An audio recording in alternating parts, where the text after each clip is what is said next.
came with a trophy and hopefully a check. And yeah, it came with a trophy and a check. And then when the money got in as an interpreter, it was like, there, 2 minutes. And it's like, Coco.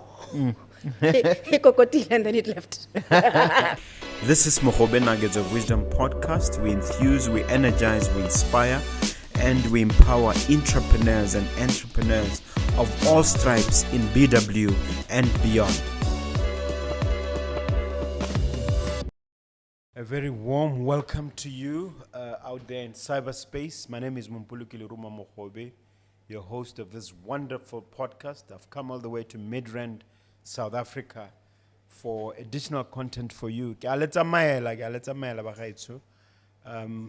going to talk about an entrepreneur, a trailblazer, a difference maker, a really change maker in every sense of the word. Her name is Matlhogonolo Ledwaba. She's originally from Ramotswa in Botswana, and she's currently here making waves here in South Africa.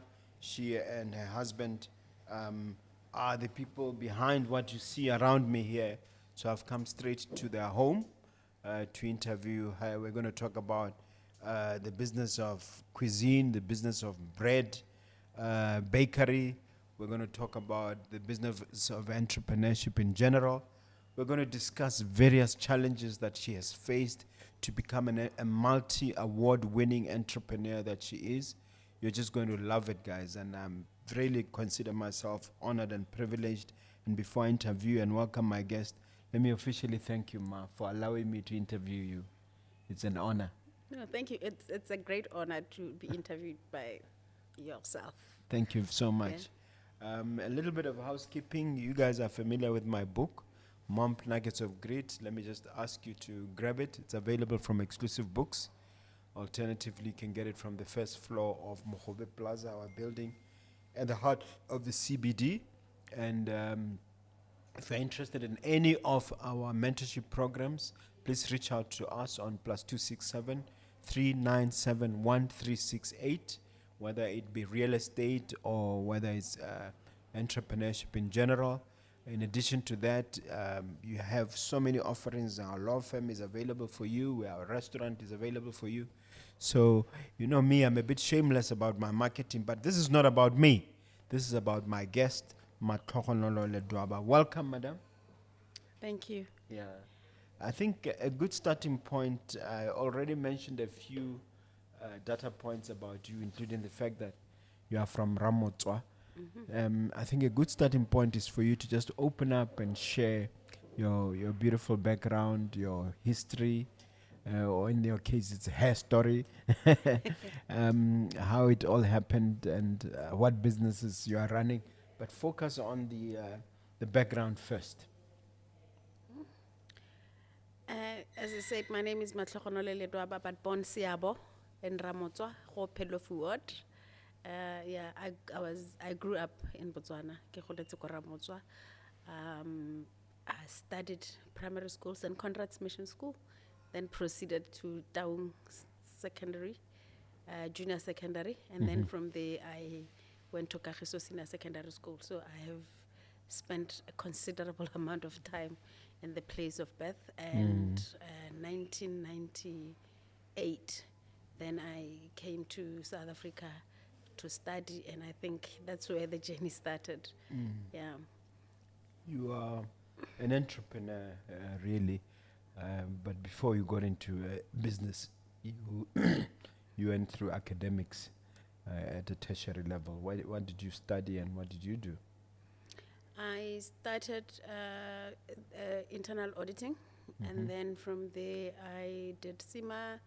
I then did Bachelor's of Business Administration, including the honors. So I'm currently, studying with Gibbs. So the journey continues. And then I did a couple of things in terms of, with Gibbs also, road to growth, road to leadership, road to finance. So I'm always looking for something for personal development. I think mainly because I'm in the entrepreneurial space. I do that because I like speaking from an informed place. I'm data driven also, so that's why I make sure that when I talk about something, I talk about something that I'm sure and I've got facts and I know. How did you get into business, and what was your first business? I think I got into business out of curiosity, and if you asked me 12 years ago, 10 years ago, if I'd be an entrepreneur, I'll probably look at you and say you're crazy, because I was in corporate. I saw myself, you know, Where in climbing up the corporate? ladder. I started in in security, and then from there I did FMCG, and then I think considerable amount of time I spent in ICT, doing revenue assurance, billing management, process re-engineering. So that's my area of expertise. So entrepreneurship, how did it start? So it has, I think, when I started, I was not really starting, right? One day I came back from work and it was raining, like it. So, and then I see these women carrying bana on their backs. It was windy, and I'm like, there should be a reason why somebody should embrace the weather. Like, it's cold, and sitting and carrying and asking for money or asking for food. And then something in me said, no, man, there is no person who is sane who can stay in this weather, whether it's sunny, it's cold, it's windy. And then every time I pass these women, I'm not hakinisege, but and then I was like, you know, one day I became brave and actually spoke to them, and I asked them, if somebody can give you a skill, would you get out of the streets? Because it started by that, to say, I had a skill that I learned. I mean, when I was young, I baked with my grandmother, and I spent a considerable amount of time also with my aunt, who's now in Lesotho. So, where she was an entrepreneur at heart, and I was like, I've learned a lot of things from these two phenomenal women, and I've got a skill that I can actually impart.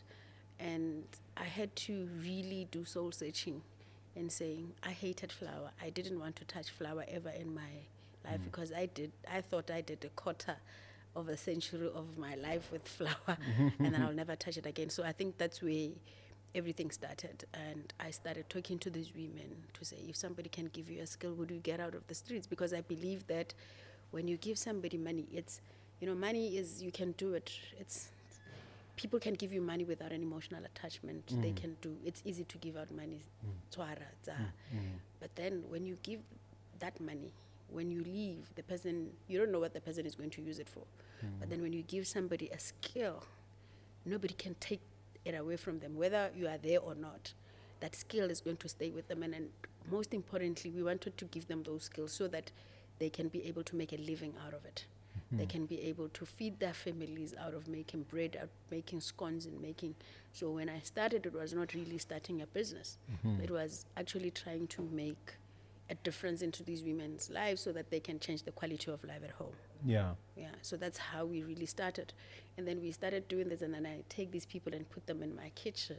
So when I actually presented the idea to my husband, This is back where? in 2016. Yeah. Yeah. Where?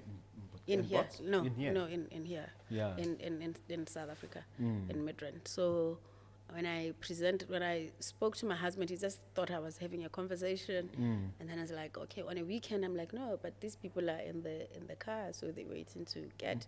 And I think also looking back, the importance of having support and somebody that believes in you and what you do. Having a supportive spouse. Yes, and seeing the vision of what you're trying to do.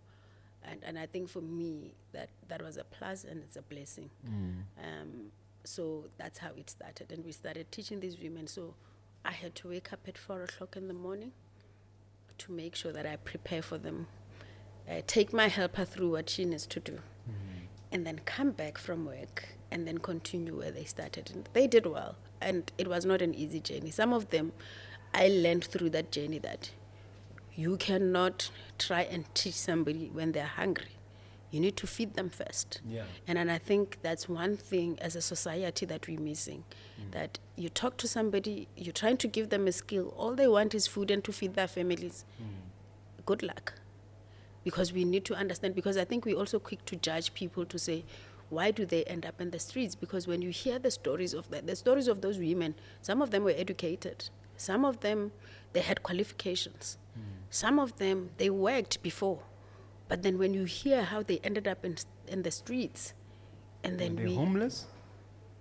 Not Some of really. Some of them, yeah, but they, like they were just staying with other people. Tomorrow, they were not stable, and then some of them, they had to be in the streets because they were taking care of the spouses that are not working, that are sitting at home, that believe that women are tools that needs to be used for something to get money through. They were abused. So you really then have to say, but how do I help people that are like this? How do I help people who are not okay? What is it that I can do to, to change the quality of life in a meaningful way? So, just on that point, fast forward a little bit. I mean, somebody's seeing, these pots and these stoves and this setup. It's a very nice setup, and wondering what is happening. If we can fast forward to now, is it still something that's going on in your life? Are you still teaching? What's going on? This is a cooking studio. So the cooking studio, so basically how this cooking studio started is where we're starting a kids cooking club. And basically how the kids cooking club started is that I've got a son who is actually currently 11 years old. And we saw him, he liked, helping in the kitchen and stuff. Because I'm a boy mom, I'm like, actually, kitchen is not gender based. So these boys ought to cook. They ought to, so he liked cutting and doing stuff. But then we realized that in his cutting, in his chopping when he was 4 years old, there is just something about him that, and then I was like, and a aha moment came, maybe we can start teaching kids on how to cook and bake at a young age. It was just for us a cooking thing where we like, okay, fine, kids will have fun. And then it led to many things where we now doing cooking classes, whether for adults or whether we're doing bread making classes for people who want to learn how to bake. And then, but part of it, obviously, it's still on our original idea where we like, if we have a program where people still want to learn from disadvantaged background or marginalized background, and we are teaching them how to cook and bake so that they can make a living out of it. Yeah. How does it work if someone is interested? How does one enroll, and how an average course takes how long? Can you So take us through? we're really not a school. So ours is just interactive baking and cooking, and then with the kids, it's simple. Our thing is to catch them young. Like when I had a conversation with you earlier, I mentioned the fact that I've been traveling, like to few different countries, basically to try and learn and Recently benchmark. Germany. Yes, China. China, Egypt, Malaysia, New York. So we can name a few. So to benchmark and see, because a lot of the time, and especially on the baking side and the bakery side, when you go and attend these competitions with chefs and stuff across the globe, and then you realize that, more especially in Africa, we find that like a lot of our people are not actually winning, and then you dig deeper and say why, and then you realize that we've got a problem that we're not starting them young. And then we're like, okay, fine, because we've got a program that with kids, can we catch them young? But then we thought we need to make it meaningful, where we're saying cooking and baking, it's maths and science made edible. And then I think I like that expression. Cooking and? Cooking and baking, it's maths and science made edible. And then how it came about is, so if you look recently in South African curriculum, there's what we call maths literacy. And then I had to interrogate this maths literacy, and I'm like, what is it? What is it equivalent to when you finish? What is it that where will it take you? And then we realized that in the food industry, we've got food technologists and food scientists. But a whole lot of people, when you get into a food industry, they think you don't have to do well at school. But food in itself, it's science. You cannot be a food technologist without doing maths and science. Maths literacy would never get you anywhere. In my opinion, it's debatable. But I believe that by doing this, then we are able to expose them at a young age as to what is it that they can do, what is it that they can, and also highlight what the careers that are in the food industry. Coming from, ICT, FMCG, I mean, I also had to learn a lot of things that I know now, and there's a lot people eat every day.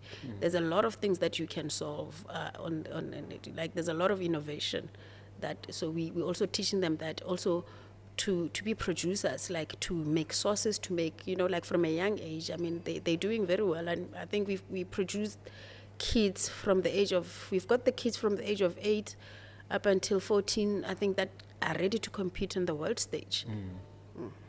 In other words, they're sort of junior chefs. Yes. Okay. But they don't necessarily want to be chef, because, I mean, you teach, it's a life skill. It encompasses a whole lot of things, from, and eventually we want to get this to early child development, where we're saying, I mean, back in the days, we had food and design, and technology when we were Kokagiso, and then we had home economics, and those are the kind of things that when you look back, in actual fact, they give you certain skills that you realize that they helped you in your adult life. When you get to varsity, at least you know how to whip some egg and cook something, and then it makes you independent. And then I think currently it's said that we even have adults who can cook rice. So it's very sad. It's simple things, but also it's really amazing what these kids can do and what they can come up with. Now let's talk about M squared, because you didn't just end up with your current business, which is the Bread Box Bakery. Yes. You started first with M squared consultancy when I was doing a little bit of research about you. Tell me about that. M Squared is a company that we started, both me and my husband. It's a consulting firm, from strategy to marketing, to business strategy, to process re-engineering, business consultancy. Yeah. So it's like after COVID, people canceled. Slowed down a bit. It slowed down a bit, but I think it's picking up again. Yeah. What would you say its most significant successes or achievement? I think it's like business consultancy under general, because my husband is busy with it at the moment. I mean, he's done majority of the clients that we get. It's international clients. I mean, from Switzerland so he's been doing a considerable amount of work in that regard. Yeah. Okay. Well, that's pretty good. I want us to go back to the Bread Box Bakery. Why the name Bread Box? How did you come up with that? Bread of life, bread box, bread in the box. And I think it's just rooted on our beliefs, as a Christian. I think it started when I was having a conversation with my husband, and like, you can't live, a man cannot live on bread alone. And and then we like bread of life, bread in the box, and then how do you do? And if you look at it, when we started, it was bread box, and then bread for life. It's just that to say it was also looking at what is it that the name that we can use that is lively, that has meaning. So it started from there. So if somebody were to ask you what's your USP, what would you say? Unique selling point or proposition? I think our unique selling proposition is that we are a specialist bakery. Like, I think first and foremost, we are a specialist bakery focusing on artisan breads, differentiating ourselves from other bakeries. I think we're not like your normal bakeries. Where we're doing... Food is very delicious, by the way. No. I did have a bite earlier on. Yeah. No, thank you very much. Yeah, so we... what do I say? I don't know how to put it in simple terms, but we are a specialist bakery on What's on offer? What are the products and services you offer, so to speak? from sourdoughs to croissants to pastries to cakes. And then on the other side, and then we expanded our business by doing baking premixes. Our baking premixes came during COVID when we were locked down. And while watching TikTok, because that's the only thing that we could do, everything was closed. And then we realized that I think, especially in South Africa, a lot of people were trying to make bread. There were a lot of videos where people were like, oh, making bread is not just simple. And then an aha moment came, and I said to my husband, you know, I'm going to do premixes. And he's like, what are you talking about? I said, watch and wait. Then I get in there, just starting to do my research. So do we have, and then we've got mixia magwinya. Yeah, dumpling, scone, cake mixes. So cake mixes, we've got. Here. Maybe you want yeah, to we've got. There's this one. This one is a dumpling mix. Yeah, ledombi. Yeah. Yeah, you just put water, and then waduba. And What is the trick then? What's in that mix? Without disclosing your it's your, just your flour. biggest secret. Just flour, raising agents. Mm-hmm. Yes, and this particular one it has parsley, but you can add anything. You can add carrots. You can add.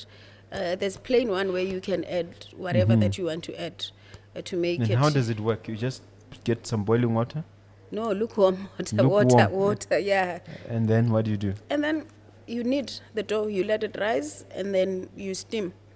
So You can a either normal, steam it. A normal dumpling would take how long to make, and how long would this one take? Let's compare and contrast. Less than 35 minutes. Yeah. Because you don't have to go buy like any other ingredients like yeast and other things. You just add water. Just get into your tap, put water, lukewarm water.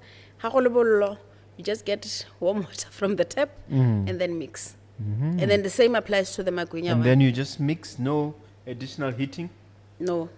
and then you just leave outside.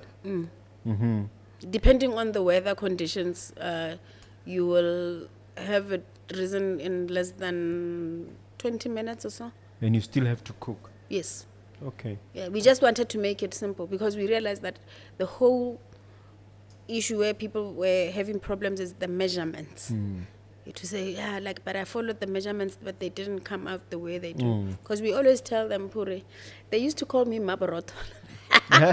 You still are? But it was a shade. Yeah. Kind of, you know. So Yeah. I So you wear with pride now. You wear it. no, with I've pride. always done that. So Yeah. for me, it's like, yes, I am. Like, Yeah, you know, Mabaroto, yeah. yes, my flower girl. Yeah. So I remember when I was in corporate, one guy was like, I wear a flower girl in the office. Yeah. You know, so and people are like, what do you mean flower Yeah. girl? So I think that there's certain names that way people would look at when they see you, they see flower, they see boroto, they see stuff. But I think there's a lot to bread making. Bread making on its own, it's science. It's very tedious. That's why I say science made edible. Yes, it's science. It's definitely science made edible. The kneading, the temperatures, the humidity. I always tell people that for bread making, I if I have to open a bakery in Durban or Cape Town, for example, I would have to adjust my recipe in terms of the yeast content.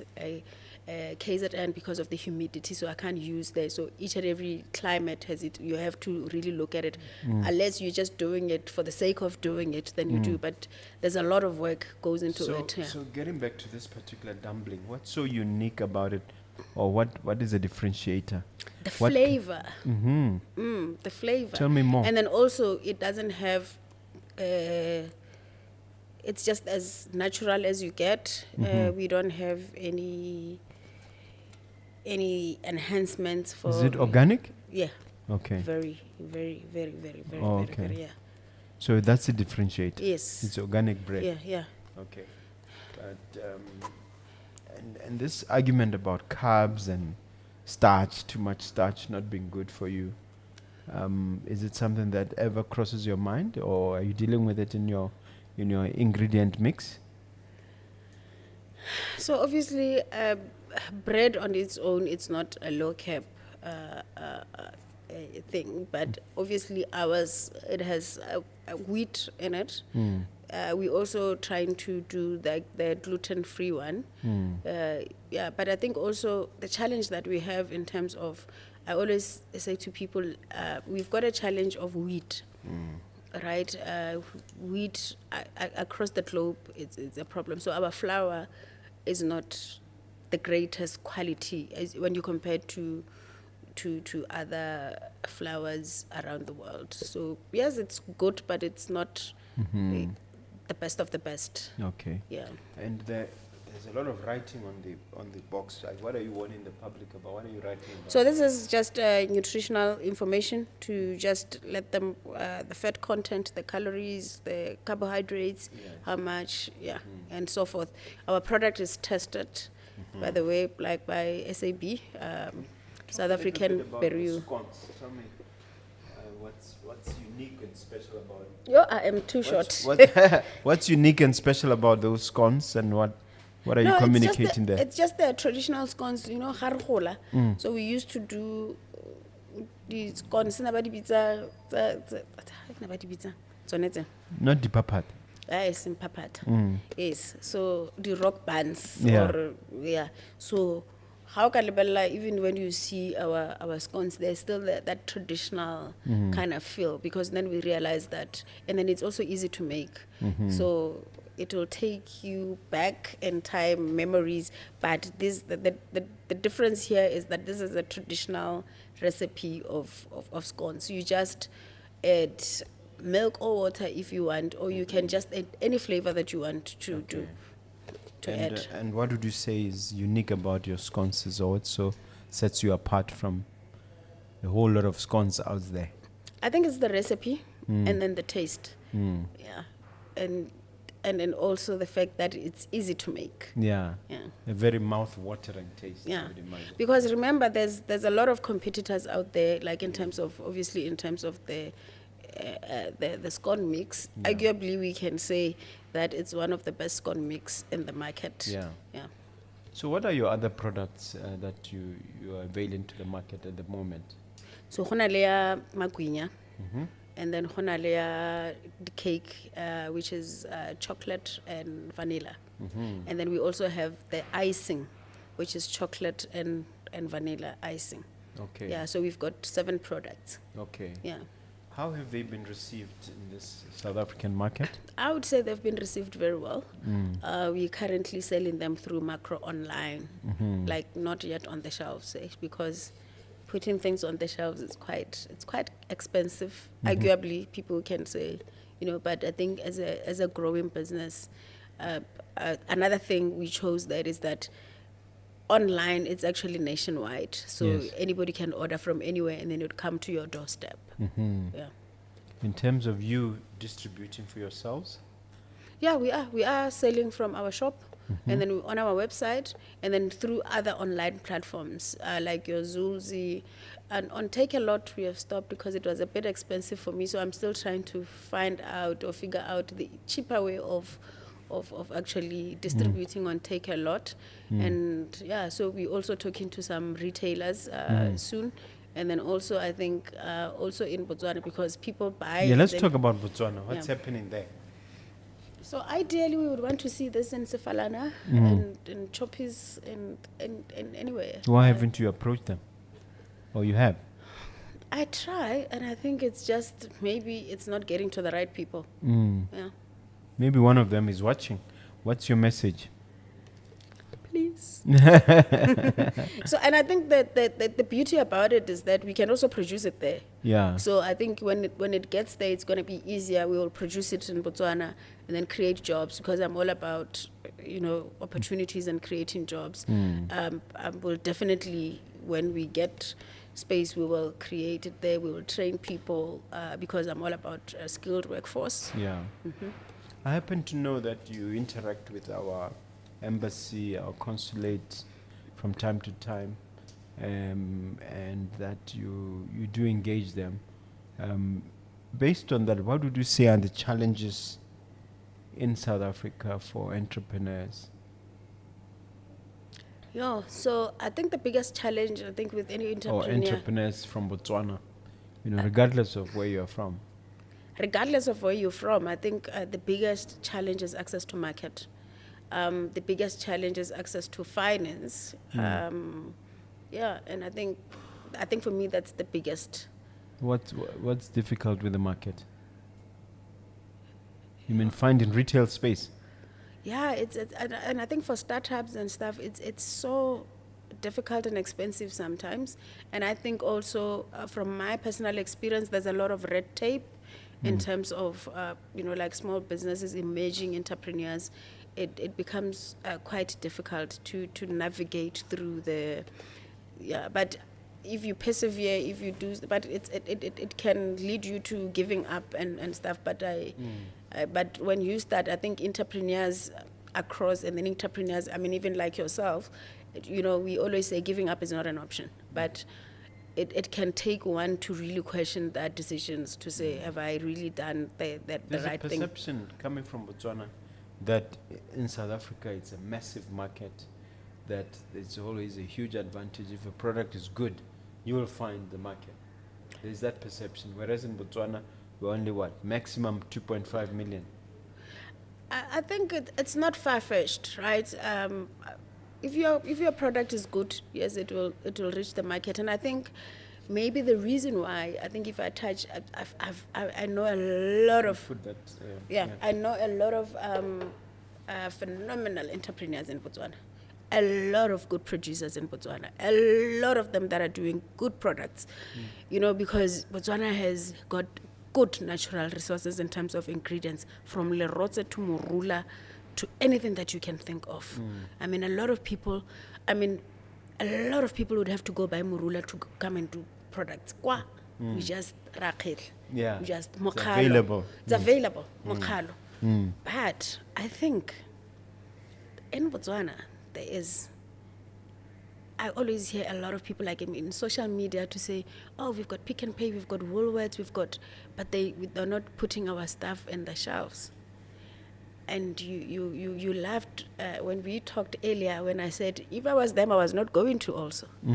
Because if I do something in my kitchen and somebody gets sick, how am I going to trace that? Right? Are you questioning the quality of the product then? No, I'm not questioning the quality of the product. But you must understand, in the food, there's health and safety. Yeah. So we've got people that, like I said, like there's a lot of products that I get from Botswana, like in terms of that, and some of them we would even offer them shelf here to sell. Here in your shop, yeah, yes. There's plenty of shelf space. As long as your product is tested, as long as your product is traceable, when we can trace. But the challenge is that a lot of people probably don't have the information on how. And then I always say, and people will be like, but when are you saying because you have done it, And I said, if I can tell you how I got here, it's a story for another day. But what I think Botswana can do things differently in terms of helping these entrepreneurship. I mean, we walk around, and I'll give an example. Koramotswa, for starters, we've got, I'm not sure whether it's council building, it's what we can. Why are they not turning those buildings into factories and food safe, where they would be owned by the council or government, and then they turn those things into factories where they are food safe, they have licenses to operate, and those people use licenses to produce there. And then they can actually incubate them for 12 months, and then after that, and then they rotate with others, and then they pay rental, so that at least they can. That's one way. Yes, so they can do that, and in that way, then they're able to then say, Choppies, Pick n Pay, Woolworths. Then you've got a leg to stand on and to say, I mean, I met a lot of entrepreneurs at the Summer Fancy Food in New York, showcasing their products. Brilliant. And you must understand that a lot of products that are coming from Botswana, they fall under, in other countries, what they call future foods. And then foods that are actually that are considered to be healthy, to be, like for example, lerotse. Lerotse is one of the best products that you can do so many products with in Botswana. And they're considered organic as well. Yes, murula. You know, and there's a lot pani. There's a lot of products that you can do from pani. From in South Africa they're even taking pani from Botswana and actually doing. Unfortunately, the product is finished. There's a lady who's doing tortilla chips from mopane powder. Wow. There's also doing mopane bites where he takes those mopane and do them barbecue chili and stuff like that. Those things that we have, there are plenty in Botswana. We don't even have to go buy. We just have to go Komasimong and then get those things. So I'm just thinking that there's a potential, but I'm also hopeful. And I think we've got a lot of entrepreneurs that are brilliant, that are, they're brilliant, like innovative. I mean, there's a lot of innovation from certain things that people are doing at home. It's just amazing. Yeah. So let's talk about facilitation. Are you happy with the level of facilitation and assistance you are getting from our embassy, from our consulate? I know I'm going to put you in trouble. But No, I'm fine. I'm fine. Yeah, but sometimes we have to talk about these things. So I think we can do better. I think we can do better in the sense of like responding to people's needs. And I believe that when people are in public office, I think they really need to understand their mandate, but there are really people who are going out of their way to make sure that, there was this guy, Amanna Tolo, they sent him to Botswana. That guy was on immigration. And then if they said that guy would do anything, if somebody has an accident, somebody has lost their passport, he would go out of beyond the call of duty to go and help. I even remember I wrote about him on I was sad that they had to end. They had to take him back to Botswana. Yes, I'm yet to find somebody of his caliber in terms of service. I might be biased, but kudos to you, Mr. Manantoko, wherever you are. yes. So he says he's in Francistown now. Yeah. Yes. Shout out to him. Yes, yeah. So, that guy was, whether, somebody at 12 o'clock to say that somebody has been hijacked and stuff like that, you pick up a phone, he will be like, can we meet at the office? He was actually the best. And I hope that they recognize the work that he does. But Very now humble. They don't seem to have people like him. Maybe I'm biased towards him, but I think he set the bar, and I think if you can, everybody that has interacted with him, and I think now they did. It's just like few people who would actually make you question the caliber of people that are brought here. But I think it's a question. It's a matter for another it's day. a matter for another day. But I've heard that they have facilitated for companies. I can mention two, Flowtech, and I can mention the Bulb World, for instance, who would say that they, in terms of distribution networks and so on, and they received assistance from them. But similarly, I found others crying bitterly that they've been there and all they get is just smiles and biscuits. They never get anything solid. Especially if you are based here. And then sometimes we just come out and say, we are here to help. Like we're very patriotic. We're carrying our flags, the flag in the back. How can we help? So we kind of, and then we recently just created an association of Botswana in Diaspora in Southern Africa, particularly South Africa, Eswatini and Lesotho. Tell me more about that. An organization of what? Association of Botswana in Southern Africa. Yeah, so we still, we just finalized the constitution because we wanted to group ourselves so that we can be formal, and if there's something that we need to communicate, we communicate from a point of... What are the aims and objectives? I think the aims and objectives, the reason why it came about is that we had a lot of people who would, like, somebody would die and then we'd have to take out money for expatriation and stuff like that, and we're saying it's one way of saying, how do we help the embassy? How do we help without putting a burden on them? Because remember, some people come here as private citizens, but obviously you have to go through there. So, but if there is where we can say, but with this, we can help take somebody home, or if the person has opted to be buried here, then we're saying to the family, this is what we can do. And then also other things in terms of people that are running businesses here, how do we help each other? And also how do we sell Botswana? I think it's our main thing. And then how do we sell Botswana? How do we promote our country? And in other words, how do we help our consulate? Yes, yes. So I think basically that is to help, to say we here. It's a lot of professionals in there, from engineers to.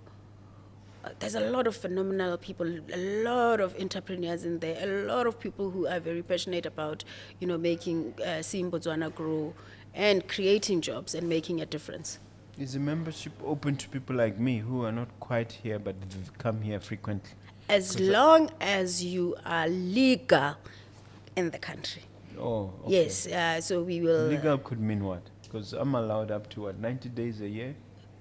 Yeah, so I think maybe we will look at the definition of what legal is, because we don't want to be seen as, because Botswana is known for people who are law-abiding citizens and stuff like that. So we also, within the confines of South African laws, we need to also observe that, but we also need to be responsible about the type of and the caliber of people that we bring into there. But we also, from students to, and then we're also considering that there are people who are here who might be married, who might have, permanent residency, and they are low income earners. So we also including those. We are not excluding anyone from students. So membership is categorized into whether you're working student, and then also the ones who can. How do we cushion the ones that can't? So we're not leaving anybody behind. Yeah. Are you likely to be the founding president? No. I'm actually the spokesperson of the thing. There is the chairperson. There's Dr. That's significant enough. The Dr. Jeffrey Ditsela. I want us to talk about your triumphs and your successes. I happen to know you've won a lot of awards. A lot it's always it's taking it too far. Yeah, and I would like for you to blow your own trumpet for a moment and share some of the awards you won, the context and under which you won them. And then let's hear a little bit more about Matlhogonolo Ledwaba and her successes. I tend to believe that I'm an intelligent young woman. No, jokes aside, I surprise myself sometimes, and I think I'm outspoken to some degree, and especially on things that are building. I don't believe in pointing out things, complaining without solutions. So if I come to you and say this is wrong, I'll probably have a solution, because I believe that as much as we see wrong, we need to be solution orientated. We won Small Business of the Year award with 702. When was this? In 2022. Yeah. Yes. Congratulations. And then, 2023. It came with a trophy and hopefully a check. And yeah, it came with a trophy and a check. And then when the money got in as an interpreter, it was like, there, 2 minutes, and it's like, Coco. He cocotiled and then it left.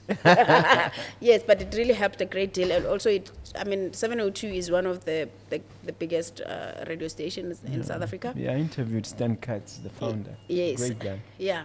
So, they also gave us airtime, which actually helped us a lot. And once in a while, I just go there from 947 to 702 for interviews.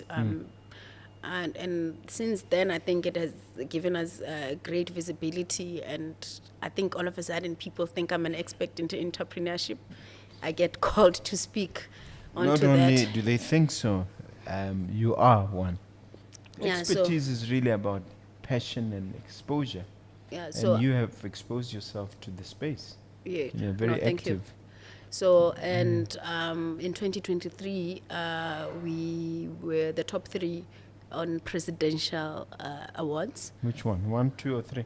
2023. So Yeah, but which one? Were you not top 3 means? I don't know whether I was number 2 or 3 because Yeah. there was a winner, but we Oh. were not told which Yeah. where we fall in terms Okay. of that. But I think for me, out of thousands of people that were nominated in South Africa, for me that was the greatest win, the greatest honor to be one of the best women-led organization as an SME. I think it was a humbling experience and good. recognition. That one also came with a prize and a trophy? No, it was just the recognition. Oh, I see. Yes. Yeah. Okay. But I think it was, good enough for us. It also gave us exposure, visibility. And what was of the 7 products, which was the one that thrusted you forward? Or it's all of them combined? I think it would be Magwinya.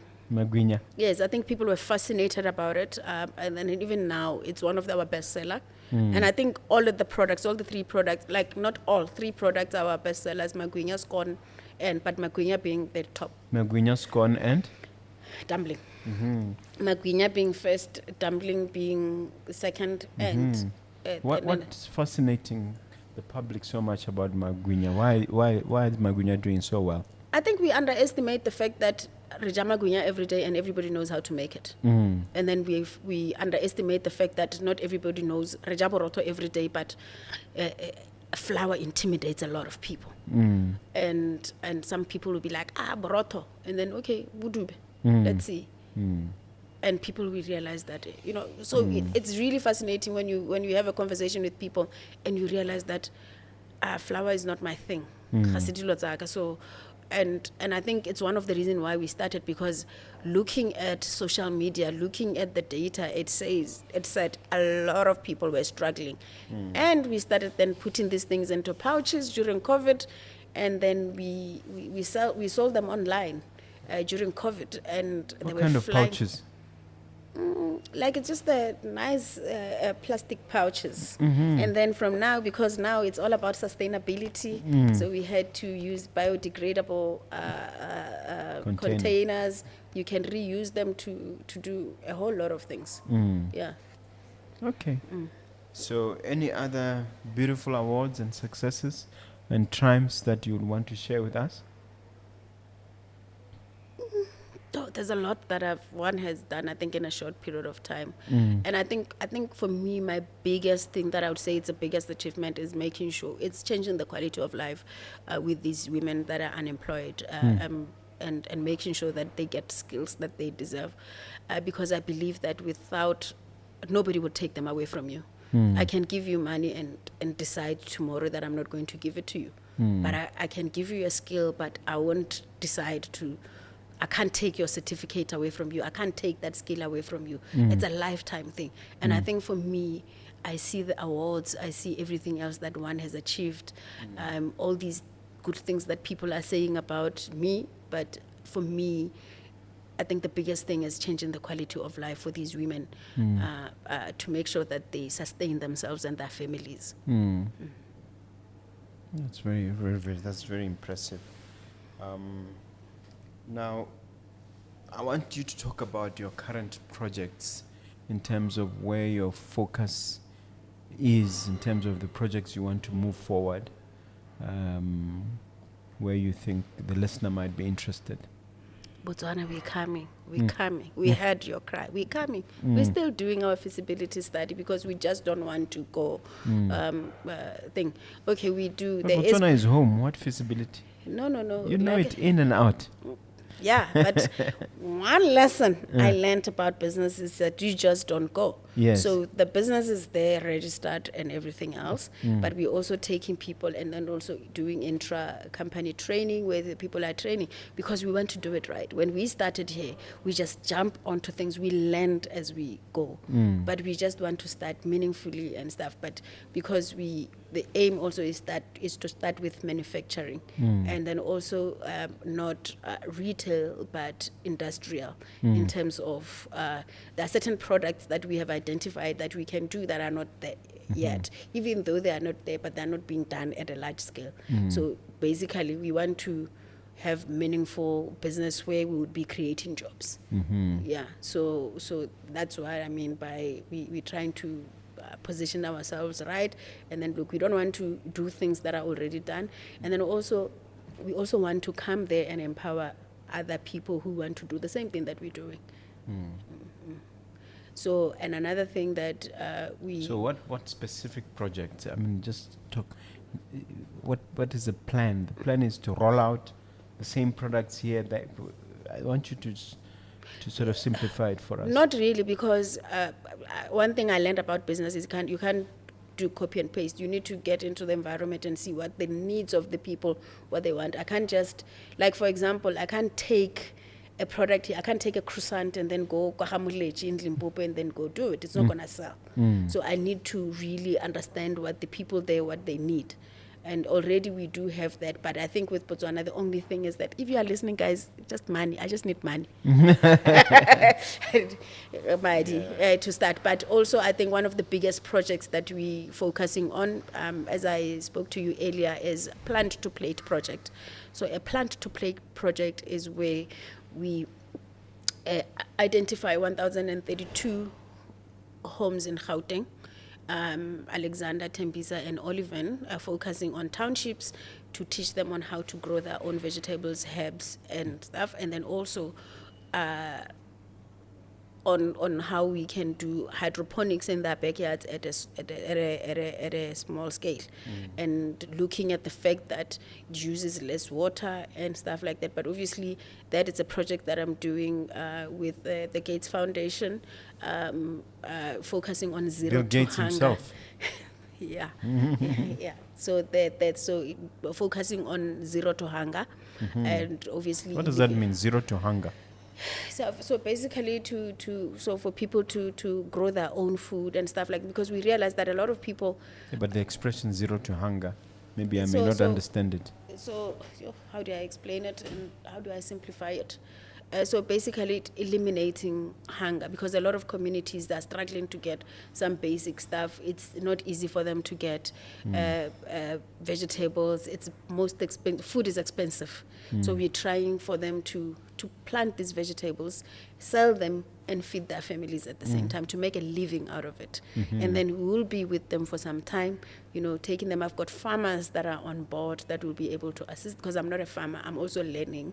I mean, it's a project that I love. I recently learned one or two things in Malaysia, the hydroponics, and there's a few. I'm What not. have you learned? What is hydroponics and how is it going to work? All I know is that I think one thing that has drawn me to it is that it uses less water, and then you don't need a vast amount of land to plant. You can use old buildings. You can use, a patch and and stack. It's fascinating. We're also going to be, I think, working with Stellenbosch University to actually learn more, research more about what it can do. Okay. And then, so I'm still on the learning curve on that It's one. also but a way of diversifying yeah. your business interests. So what will be the role of the Bill and Melinda Gates Foundation? So support. Yeah, so support. Pumping cash? Yes, most definitely, onto the project and assisting us onto that project, and also helping us with research. Yes. No, that's good. Yeah. So, and another project that we're also doing is with the kids of the project Catch Them Young, where we deliberately catching these young ones from Young an means early are old. age, from 4 years old, teaching them certain skills. And then also taking people from marginalized communities and then teaching them and exposing them to these skills. And also the focus in the long run also is to be involved in early child. Which skills in particular? Baking and so on? Baking and cooking skills, because what we do in that, we say in cooking and baking, it's maths and science made edible. So we're using that maths and science to teach and have them have interest in maths and science, and trying to demonstrate through cooking and what it does. And then also maybe they will change their mind in terms of how they view maths and science. Okay. Has that already borne fruit? If you were to look at some of the people who've gone through your hands and received some of your mentorship and training, when you look around, what became of them, and what results, tangible results are there, if any? Most definitely, and I think I'll start from the beginning. The ladies that we started with, some of them are still here at the back, funny enough. Like, 8 years later, I'm like, lady, go. Go and look, and they're like, no. And then some of them, I think... They're working for you. Yes. Okay. Yes. Some of them have respectively started their own businesses, like baking businesses. They're doing well. They went back to their respective villages and townships, in different parts of South Africa, and they're starting their own businesses, feeding their families. They're doing very well. And that makes me very proud, because I think that's my purpose, to make sure that people... I want to see even people doing better than I am. And then I would then say, then I've done a great job. Yeah. And then with the kids, like I said earlier, we've got kids that we can proudly take them onto world stage. And they can compete from as young as 6 years old. Yes. We have seen that. I've demonstrated that with my son. He is good in the kitchen. Even if he How old is he? surprises. He's 11 now. Yeah. And then he's launching his own pizza brand. Wow. He did his own website, and I think the classes also helps them to be inquisitive, to do their own things. Like, for example, we would start your own sauce. How do you do it? Because we teach them how to make, we teach them how to produce. We don't want them to be consumers, but we say at a young age, it teaches them to say, as much as they're cooking, then we say to them the other time, so like, we're going to sell tickets, we're going to cook for your parents, they're going to pay a ticket, and then you're going to cook for them a 5-course meal, and all of you are going to participate and say, like a chef stands up, they'll be explaining to them what they eat, and then it gives them confidence. And some of that happens right here. It happens right here every Saturday from 10 till 1. Wow.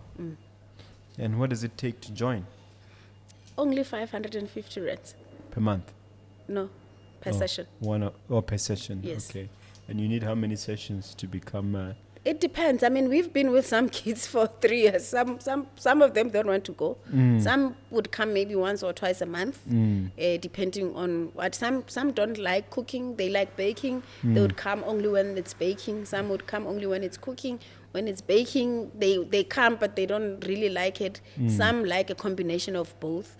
And I think some of them, it's all about social skills. They're learning to engage with others. And then we realize that some kids really come here because when we on the Babs, we have high walls, but then behind these high walls, we've got broken families, we've got kids that are raised from families and then they find a solace in the kitchen, and then we realize then we've got adopted some kids from Alexander, where the lady was like, it's the first time that I see these kids smiling, because they are broken, they have been abused, so we also use that for healing, and we realize that then they see their potential through cooking, through doing these activities, and saying, I'm looking at the recipe and I'm like, no, I can't do this. And then when they see that on the plate, it ignites something in them, their purpose and everything. So we realize that it's not all about cooking, but there's a whole lot of things that it does in terms of, we've got parents who are saying, the teacher was saying, what are you doing differently with this child? And it's like, what do you mean? It's like, no, what are you doing differently with this child? Because the confidence, and then they're attentive, they're able to do, they ask questions. They're changing, they're able to speak. And then we realize that it helps them with public speaking. They're able to express themselves better. They're able to communicate better. They're able to communicate with their parents, because you'll see parents coming and ask, what is it that you're doing differently? Because now they're able to get into the kitchen and have conversations with their parents, because now they're inquisitive. They get into the kitchen. Now, when you've been watching TV with your child, now is the time to have those conversations. It changes the quality of life at home also. Wow. All right. One of the things we touched on when you and I were prepping for this was there's a tendency for entrepreneurs, young entrepreneurs. We're talking about the failure rate of startups, 70 to 90%, depending on who you're listening to. and you're saying that there's a problem of declaring failure without learning. Um, you know, and they underestimate the value of personal development. I want you to develop that thought a little bit more. So I think in my learnings, I've realized that we underestimate the power of non-financial assistance. Non-financial assistance meaning meaningful incubations, because there are incubations that are not helping you with anything. You incubate, you don't check the need of the entrepreneur that you want to, because you want to tick a box. It doesn't work. People are going to, that's why a lot of people probably are frustrated, because they get into incubation programs and then it does nothing for them, because it's not aligned with what they do, because we did not do a research of why are we incubating these people, what is it that we want them What's to their achieve. interest area? Yes, Yeah. and then also after incubating them, then what? So I think for me is the power of non-financial assistance. I think I wouldn't be where I am if I have said no to a lot of help that came that did not involve giving me money physically. Are you talking about mentorship? Are you talking yes. about personal development? Talking about attending seminars and symposia and whatnot? And training and obviously mentorship can be in different informal and formal mentorship. That's very important. And getting into government programs, I mean, all of us, I think we've got some way or the other attitude towards government, but there are government departments that are working. You know, across board, whether you are in Botswana, you are in South Africa, you are in Lesotho, but there are people in government that really, really want to do good, that are working, and if they see potential, they would make sure. So, and also it's for us, because I always say to people, I'm the one who's looking for a job, I'm the one who's looking for change, I'm the one who wants to make a difference. Those people are getting paid at the end of the month, and if somebody says no to you and then you don't go back again, they won't care. They are sorted. They've got their salaries at the end of the month. You need to knock up until your finger bleeds. And then also attend these things. When they say no, we're taking people for training, register. Unless you said they said no. And then you have to prove and say, guys, I've been applying for this thing. Is there a reason? Also ask for a reason why you are rejected, so that you can learn from it. Because sometimes you'll find that maybe your application did not reach them, or it was just put aside, because but I'll get onto it later. So getting into these programs, taking your employees for training. If you've got an organization that advertise and say, we need to develop certain skills, go. It's not a wasted time. And I think we are where we are because of non-financial assistance, in terms of, like, for example, even testing our products. I mean, if you didn't believe when somebody says, guys, apply for this thing, I mean, it costs about 16,000 rands or 17,000 rands to test one product, and I've got 7. And imagine, where would I get that money from if I didn't? Those are the kind of non-financial assistance that we're talking about, where they will be like, okay, if you are a producer, there's an incubation program where they will house you for the next 12 months, and after 12 months, and I think the challenge also is that we also want to be spoon-fed for a long time. So 12 months, and then they said, okay, shift for another person so that they can. I think 12 months also, sometimes, arguably, it can be enough for you to do stuff without paying utilities, and where an incubation program is helping. Some incubation programs are for 24 months, but I always believe that you can only be incubated for some time, and at some point, like a chicken, you need to hatch and then start moving and then start growing and start doing stuff. And then the fact that you have an idea, and then you are brave enough to do stuff, and I believe that we could. But sometimes I think we don't have to even blame the entrepreneurs, because the environment is not conducive for entrepreneurs. There's a lot of red tape. There's a lot of bureaucracy in terms of unnecessary bureaucracy in terms of sometimes we are overregulated. Exactly. And also I think when you look at even procurement things that are there, when you are asking for an SMEs to produce something, and then you look at big business, and I think they haven't changed much. And then how do you? There are certain things, and I think we're also talking about where funding and stuff like that, or if you want to go for private funding, where they will be like, we're not going to do anything less than 500 million. If I'm an entrepreneur and I want to expand, so it means that I'm left behind. So I really don't blame certain entrepreneurs when they want to give up, and then they're really the ones that have really have done their best, and because of lack of funding. And I think if you look in South Africa, FinFind has said 87% of entrepreneurs in the country have not been funded. They have been rejected one way or the other. But what criteria is used? If Only 15% have been funded. yeah, 13%, 13%, arguably, yes, okay. yeah. So, but when you look at why, so an entrepreneur like maybe myself, I would, because I'm an entrepreneur, I'll have one default, but you don't look at potential, but you look at that I missed 1 month of not paying because I didn't get payment, because it can be that I get late payments from my clients and non-payments, and you're going to penalize me based on that, because I think also the rules that are there for funding. So I look at them sometimes and I'm like, so the person who did this, have they been an entrepreneur themselves? Because that's a challenge also. So there's a lot, and we can blame entrepreneurs as much as we can and say, but you know, the bureaucracy and that, but majority of them, they persevere, they try, they be against all odds. They don't, because the cost of giving up is a lot, because you've invested a lot in it. Yeah. Thanks for answering it so elaborately. But would you say there are particular opportunities for incubation out there that maybe entrepreneurs are not taking advantage of? And what would you say those are? There's a lot of opportunities, and I always say, for example, I mean, I ventured outside of my country of birth. There's a lot of ample international opportunities. Tell us more. And then especially, like I'm talking about Botswana, let's take Murula, for example. It's considered future foods. A lot of things. Mabel, Musutran, it's called the health segam. So when you go to certain places and then you're going to pay 500 rands for a plate of musutran, come on.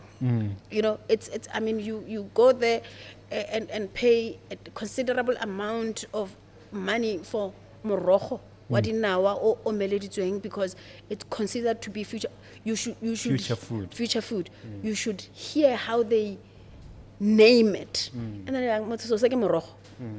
You understand? So because they know that's a food that we left when we sort of industrialized and then and went for processed foods. Yes, and somebody comes and package that and then demands a premium onto that product. And I'm saying, so we're sleeping on certain things. We can package certain, like right now, I mean, there was a phenomenal product that I like, that mhodu in a can in Botswana. Yeah. So that What product, happened to that?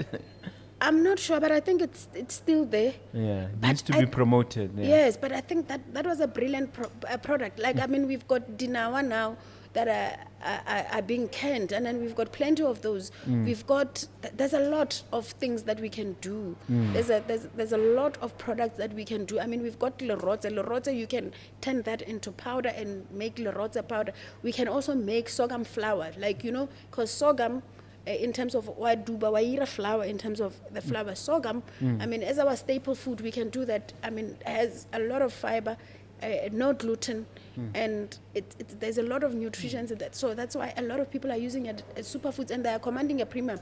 So we need to really look at in our own backyards and say, what is it that with the resources, plenty of resources that we have, that is it that we can do? Botswana is a landlocked country. We can be an export country. We can export a lot of stuff. I mean, there's a lot that we can do, really, given a chance and re-looking. So I was asking about opportunities for incubation, maybe here in South Africa, where young entrepreneurs could perhaps slot themselves in, or even as you've done, traveling. How does one go about positioning themselves? I think the biggest thing that I've seen is compliance. So, for example, I mean, we would have a lot of. There was one Morula jam. I forgot the name of. There was one Morula jam that I got at an exhibition. I think at the High Commission. In Pretoria? In Pretoria 3 years ago. But when I spoke to that lady, and I think the challenge was that she didn't have certification. So I think that's where I'm saying the government can come in and assist, because we've got good products. We've got good organic products that are called future foods that they can capitalize on and help these entrepreneurs so that they can export them. You know, because there's a lot. I mean, they can do Europe. These products are needed. The demand is The there. demand is there.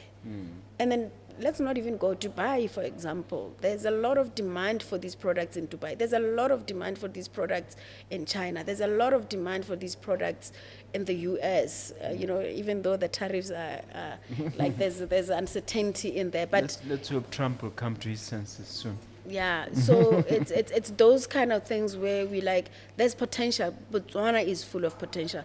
Entrepreneurs in Botswana are brilliant. They're full of potential. And I am proud of a lot of them that I've met. Yeah. From even like beverages to, so you'll find the beverages that people can use as sugar-free, as because of natural resources.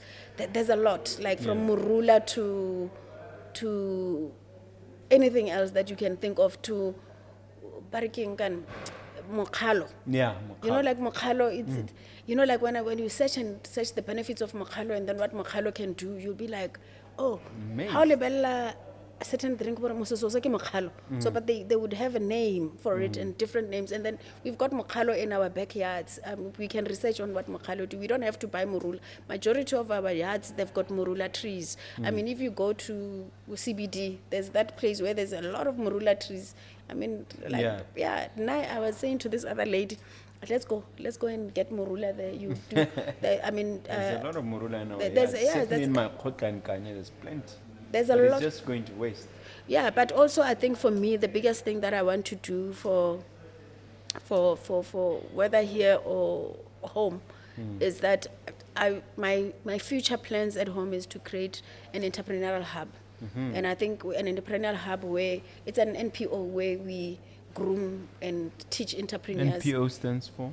Non-profit organization. Yes. Where we groom entrepreneurs, upcoming entrepreneurs, in terms of manufacturing and how they get compliant in terms of producing, and then to make them export ready, and those kind of things, and then, you know, help them even in sustainable sourcing. And because remember now it's all about sustainability and all those kind of things, Yeah. but it's a topic for another day. But I think for me, in the long run, that's what I want to do at home, to have an entrepreneurial hub, or any other person can do it, and then so that we can get it has to be a collective effort, because if I do it, I don't want to do it alone. I'll probably come to you and say, Mr. Mogobe, can We'll we see what we can what do. we can do? But have you tried engaging with the Ministry of Entrepreneurship back home?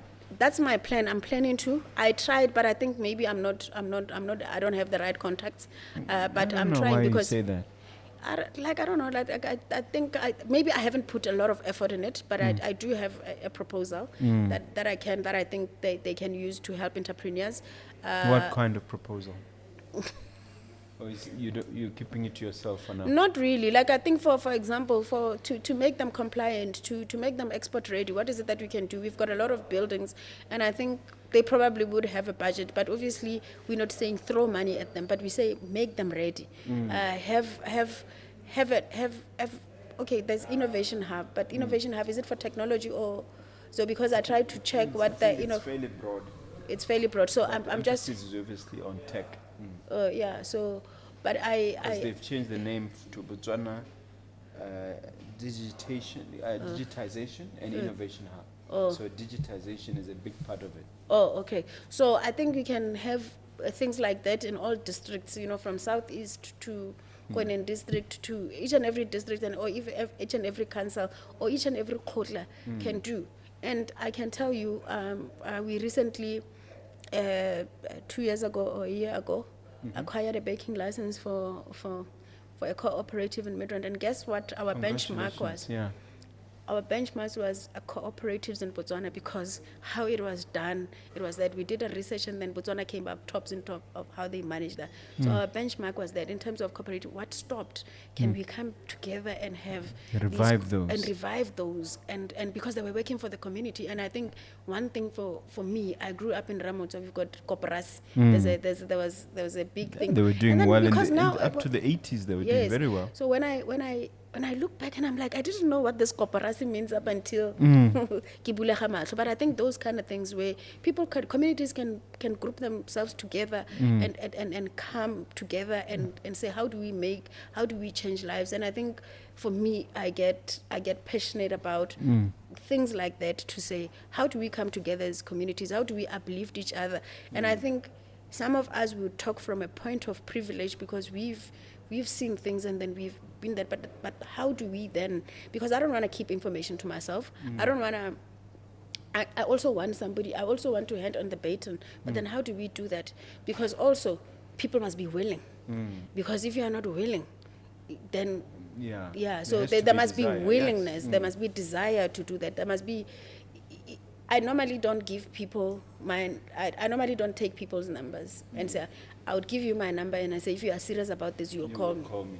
Because I've realized that a lot of times I'll be calling people to say, oh, I'm waiting for you, I'm doing this, and people don't pitch, but they're doing it because like they were called to do stuff. But I'll give you my number and say, if you really want to do this thing, you will call me. You are the one who's going to make an appointment with me to do that. And I think that's what we need to start doing, because there's really a lot that we can do to change our situations. But maybe the challenge could be the resources and stuff like that. But one thing that I have learned is to start with what you have.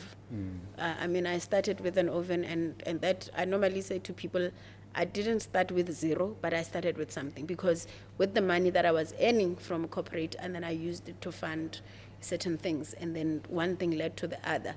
So if you've got something that you can do, start where you are, start small.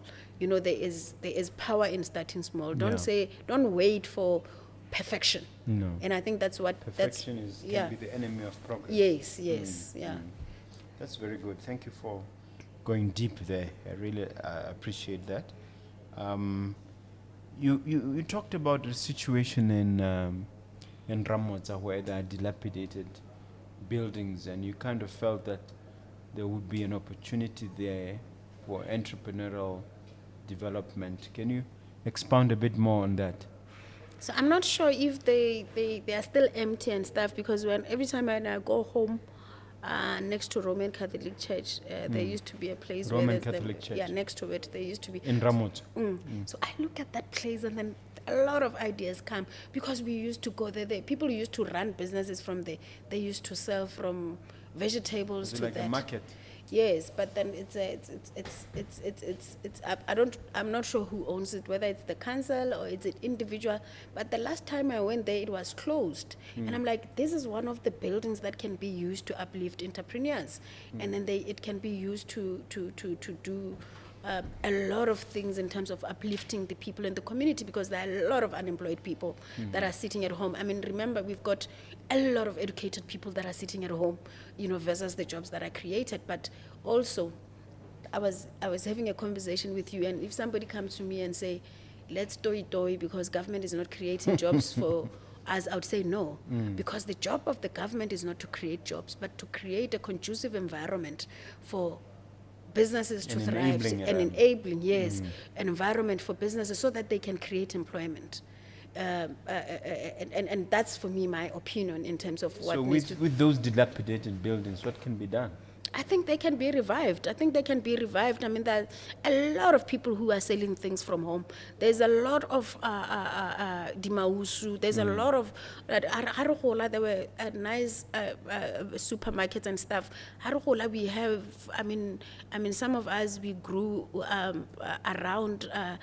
Seeing people, entrepreneurs with supermarkets, with trucks, with everything. It was just encouraging to say, when I grow up, I want to be like those people. I also want to make something out of myself. And I think there's an ample opportunity in Botswana, you know, I think we are a rich country, and I'm not sure if we realize it to that extent, and I know we do realize it to that extent, but I think we really need to take advantage of where the world is going in terms of, and especially producing food, manufacturing. And I think we are positioned right, and in terms of geographical positioning as a country, we are right in the center of things where I think I liked Well, what even the, headquarters of SADC.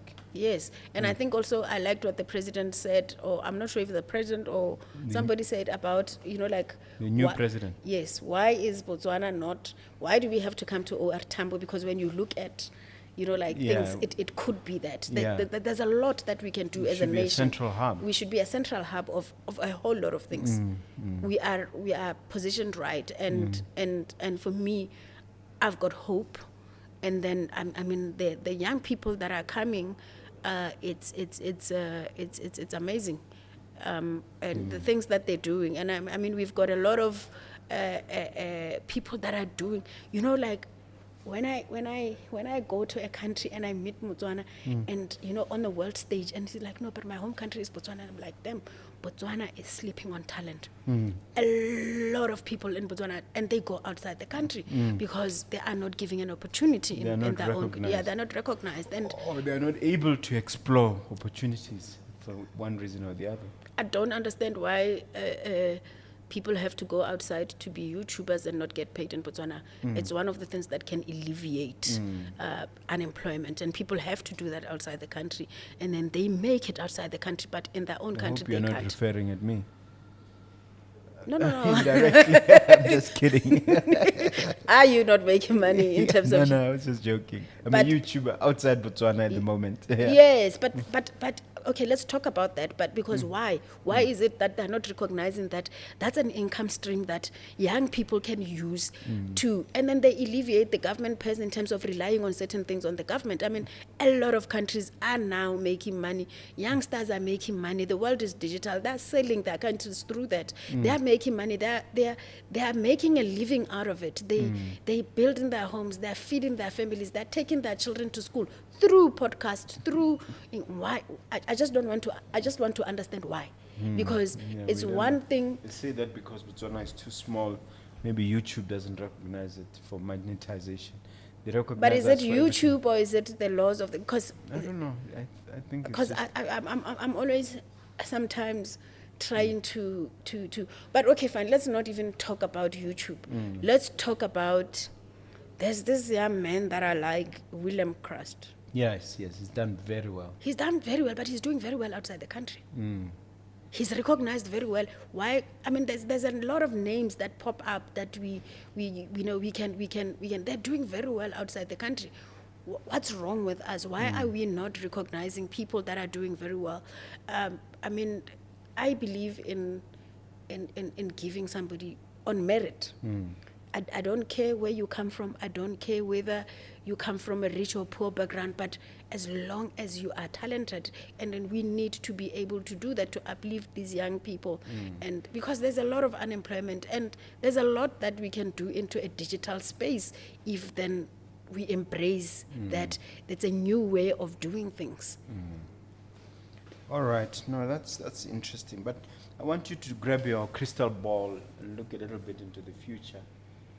And when we examine the brand, Matlhogonolo Ledwaba, and also, of course, the bread box bakery, and your other entity, M Squared and so on, what does the future hold for you if you're going to be looking a decade or two into the future? What can we expect if we were to roll the tape 20 years from now? What reality will be in existence then, insofar as these brands are concerned? God willing,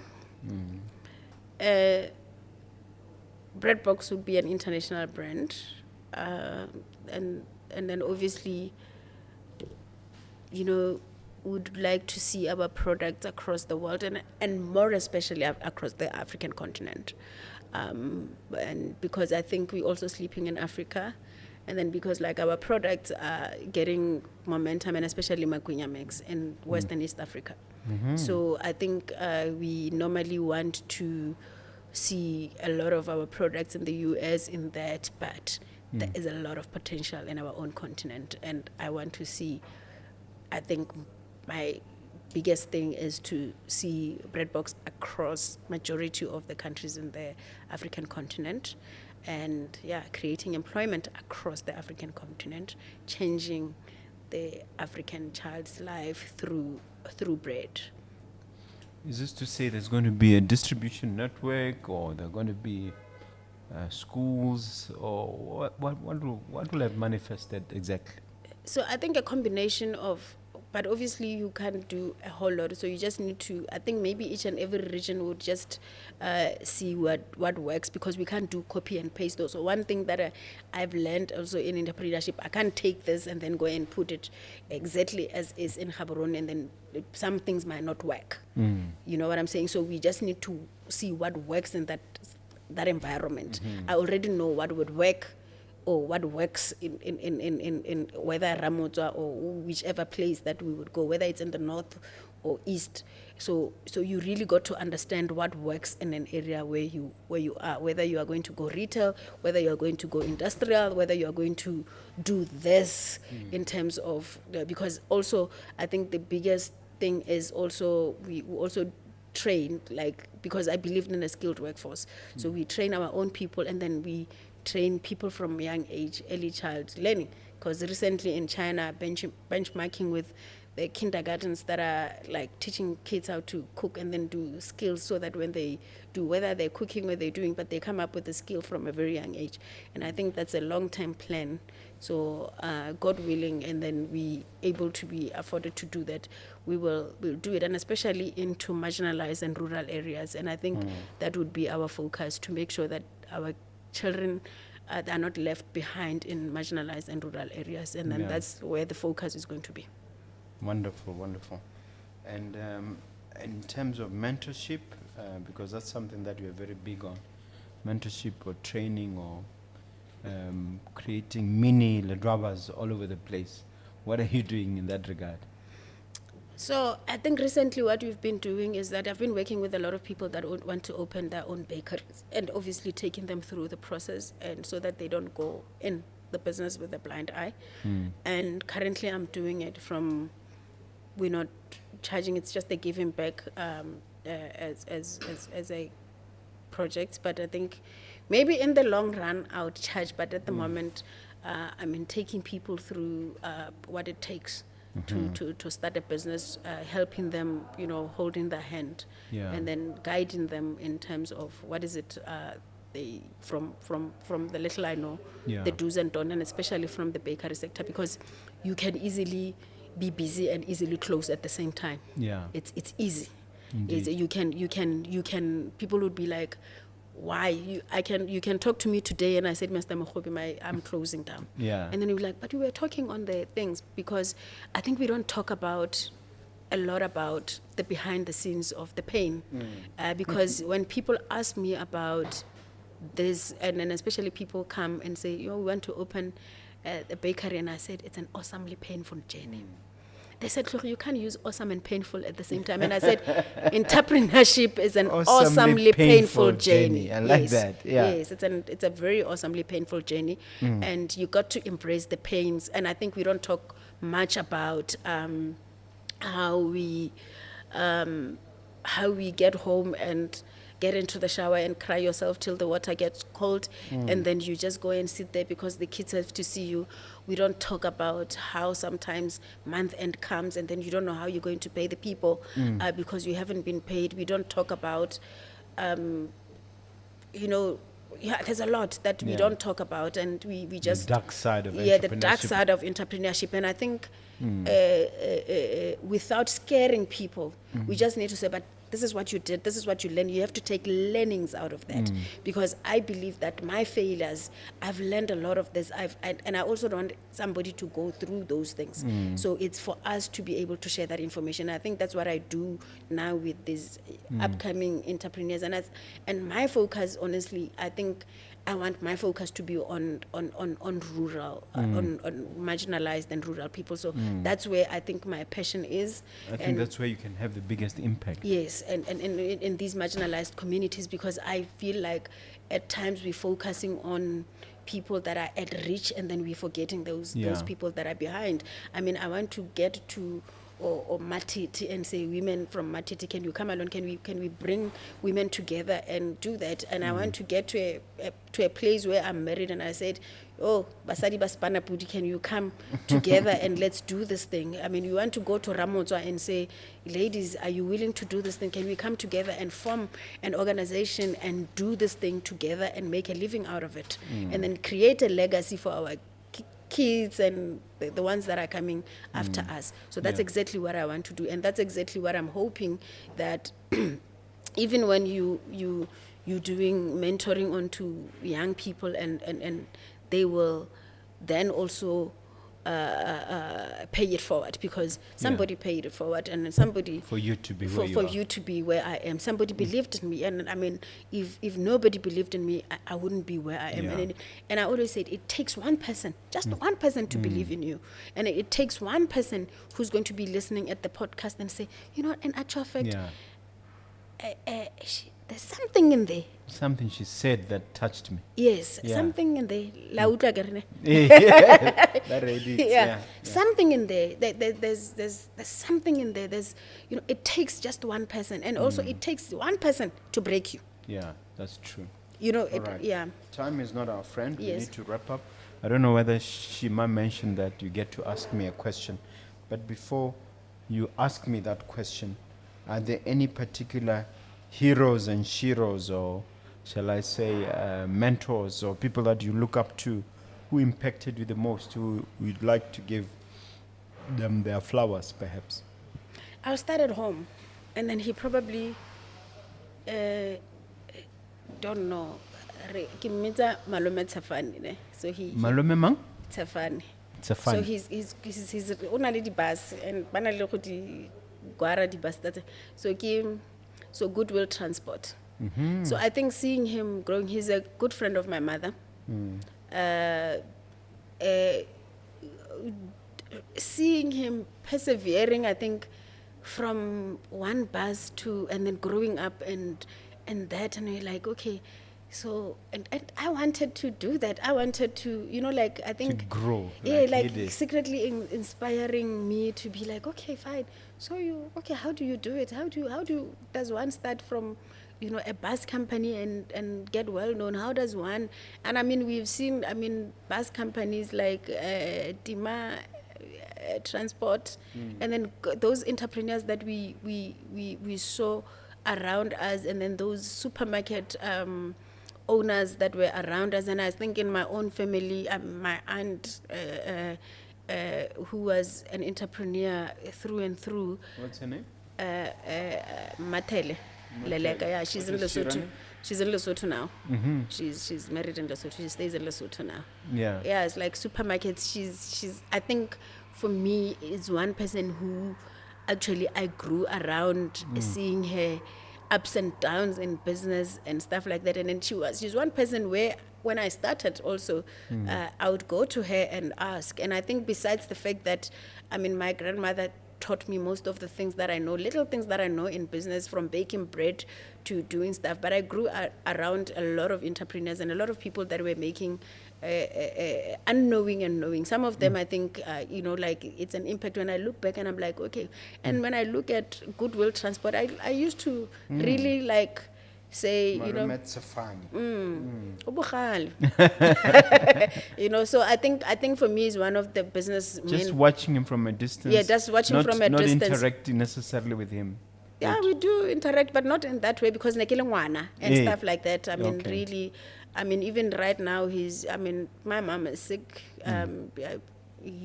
We communicate, I mean, from an elderly point. I mean, he's one person that I still look up to, and he's one person that I still respect up until today. And and I think with the help that he does in our family and the difference that he does, you know, so it's one So person. take your flowers, Malome Tshafane. That's very good. Goodwill Yeah. Transport. Yes. Honorable mention. We Go- appreciate that. Koramotso, yes. Yes. And I think here also there's a lot. I mean, I found myself in rooms that I don't think if I was not an entrepreneur I would be in. I've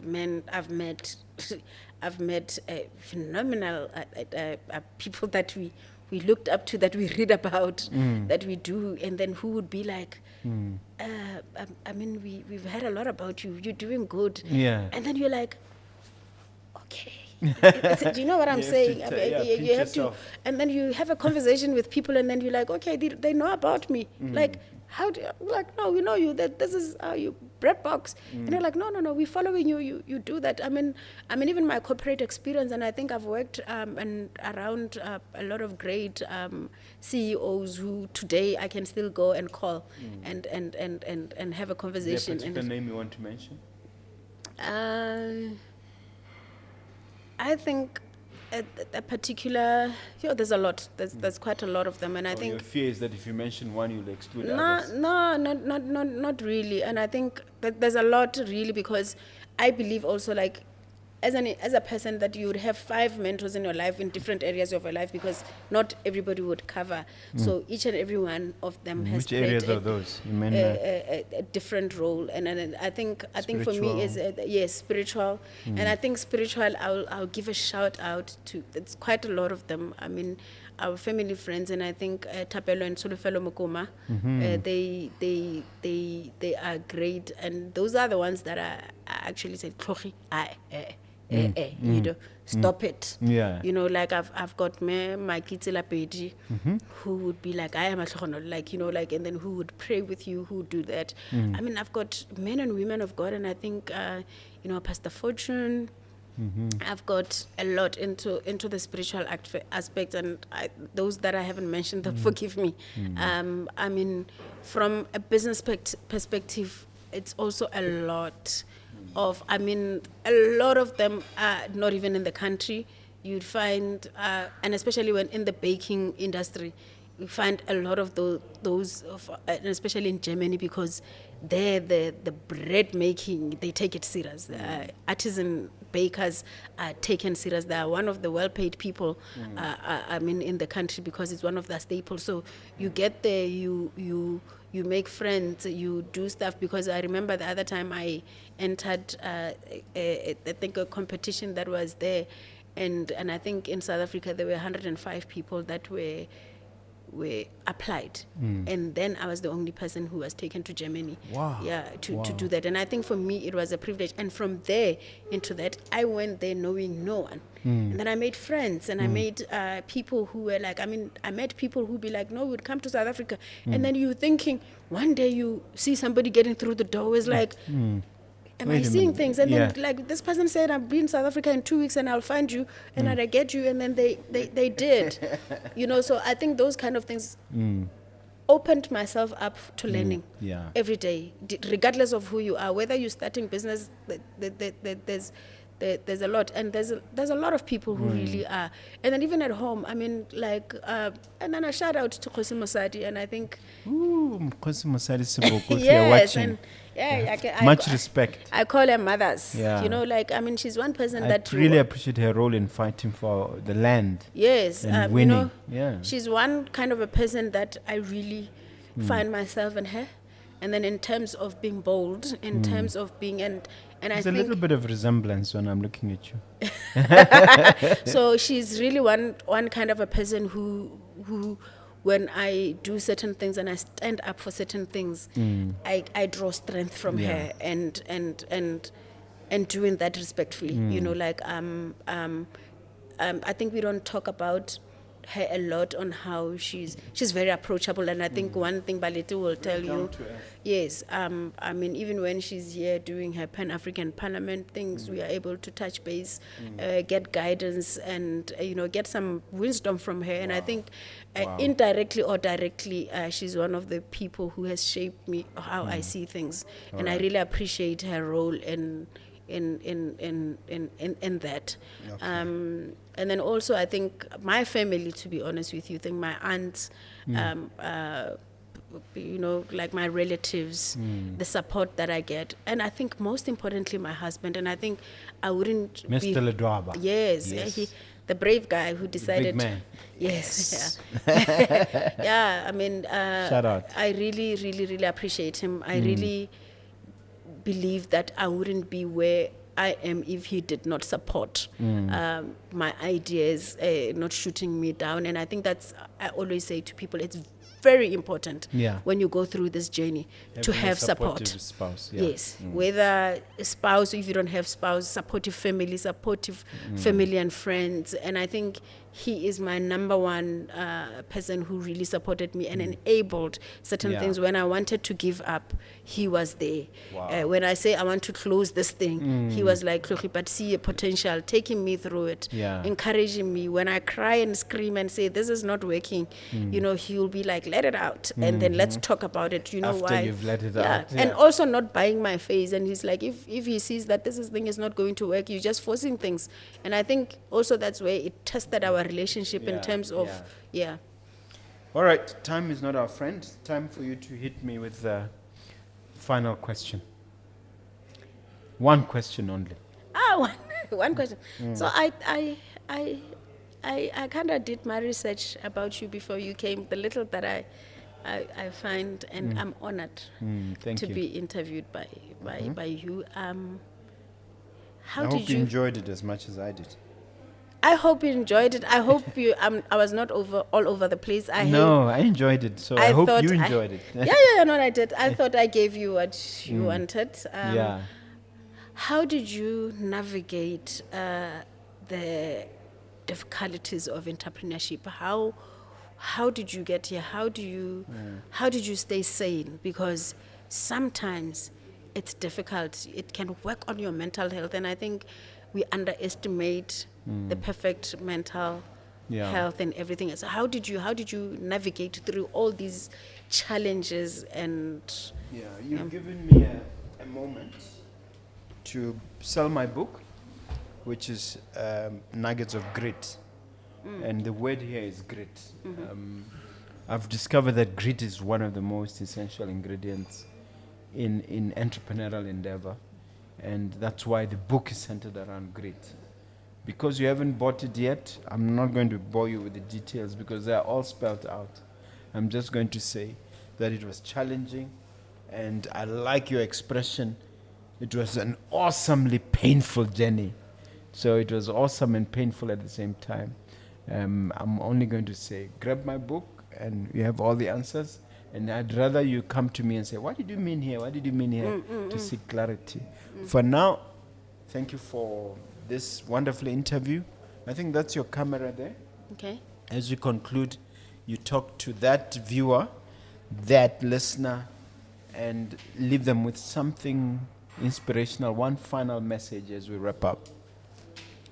I think one final thing when I wrap up is that start with what you've got. Never give up. Consistency is the name of the game. Perseverance is the name of the game. And reach out, never shy to reach out for help, because I think majority of the time we shy away from asking for help and then reach out for help and majority of the time we assume that people won't help us. And assumptions killed a lot of dreams. And reach out, and like, for example, I'm going to reach out to Mr. Mogobe. I'm going to take advantage right now because I read a lot of things about him. It's up to him what he does, what he thinks of me, but it does not reflect you as a person. It reflects the next person, but reach out, guys. Start with what you've got. And some of us are here to help with the little knowledge that we've got. And then all the best and good luck in everything else that you're trying to achieve. And we are here to assist. And I'm also willing to learn from a lot of you. And thank you very much for listening. I hope this made a difference into your life. All right, before you go, share all your contact details, including on social media, madam. On social media, on all social media platforms, from LinkedIn to Facebook to Instagram to TikTok, we are the Breadbox Bakery and Studio. And then my personal social media, it's just simple, Matlhogonolo Ledwaba, in all social media platforms. And our website, the breadbox.co.za. Our WhatsApp number is +2779 389 0075 or +2763. That one I don't know by heart. But also you can. It's available on the website. Yes, you can email us on info@breadbox.co.za. Okay. Yes, and then you can come visit us. You can come visit us from, and I'm challenging. Come to Midrand, eh? Yes, one thing that I've always wanted to do is to host a school from my village here. Yeah. To come and will experience happen. what they do. It will happen, right? Yeah. And then It's please, a matter of time. government people, Mr. Mogobe, can you sponsor them to come here? It's a conversation worth having. Yes, but I think jokes aside, we are available on all social media platform, and then very, very soon we will be in your doorstep. Okay. Yes. All right. It remains for me to thank you, Madam, for being such a brilliant guest and for generously sharing information about your business. And I'm thinking to myself that this will be a household name very soon. Yes. Bread Box. And we will be, enjoying all your 7 products plus more as you grow. I'm looking forward to the hydroponics as well. And you're a very, very fascinating entrepreneur. You are doing great things. May the Lord continue to bountifully bless you. You did a great job. No, thank you very much, sir. With that having been said, don't forget to strike that subscribe button if you haven't done so already. Give us a like and as well strike that notification bell. It's a goodbye from me, your host, Mompoloki Lerumo Mogobe. It's been another wonderful, life-changing and impactful conversation. Thank you for watching. Bye-bye.